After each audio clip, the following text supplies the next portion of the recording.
The poet sat and sat and sat, just sat the poet, just like that. The poet that sat had gone so flat, no words for the paper where this poet was at.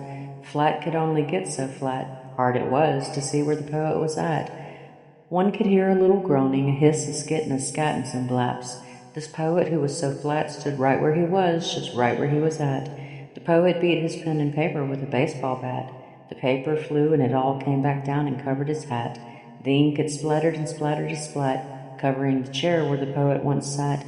Turned the poet from where he was at and took a walk to the laundry-mat. The swishing swash of the machine sounded to the poet as a voice that talked back. Then began the poet to pick the paper off his hat, realizing he could not write on paper like that. This thought did refract.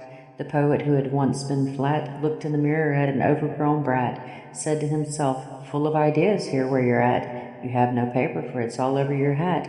You've no pen, it's broken, and its ink covers the chair you once sat." The poet who once was flat began to flatten again right where he was at. But we will leave it at this and not talk about that.